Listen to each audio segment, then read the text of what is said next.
How does the viewport help fix width elements in responsive design? Imagine designing a website that looks great on a big desktop screen but becomes a mess on a small phone. That's where the viewport comes into play. The viewport is the part of the web page you see on your device screen. When you set it up correctly using the Meta Viewport tag, you tell the browser how to display your page across all devices. This setup is especially important when you have fixed width elements like images or containers.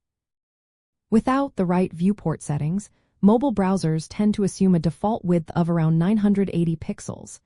That means your content gets zoomed out, making it hard to read and forcing users to scroll sideways.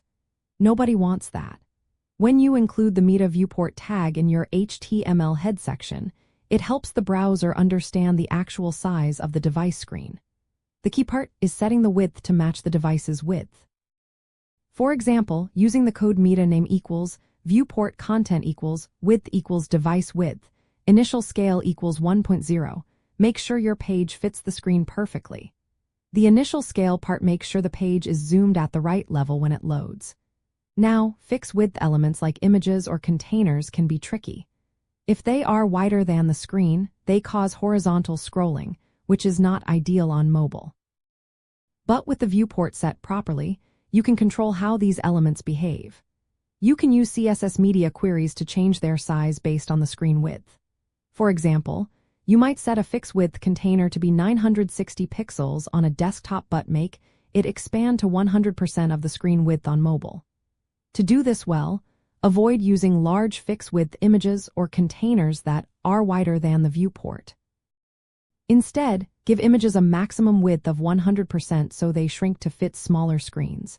Use relative units like percentages instead of fixed pixels whenever possible. Applying media queries allows you to change the layout and size of fixed width elements depending on the device. The viewport acts like a translator between your code and the browser. It tells the browser how to interpret your page dimensions and scaling. When you set it up correctly, your fixed width elements will respond better to different screen sizes. This makes your website more adaptable and user-friendly. Proper viewport configuration is a fundamental step in creating responsive websites. It helps ensure your fixed width elements don't break the layout on smaller screens. Instead, they adjust smoothly, providing a better experience for everyone. Remember, adding the viewport tag is one of the first things you should do when building a new web page. It's simple but powerful. It's the foundation that allows your site to look good on any device, big or small.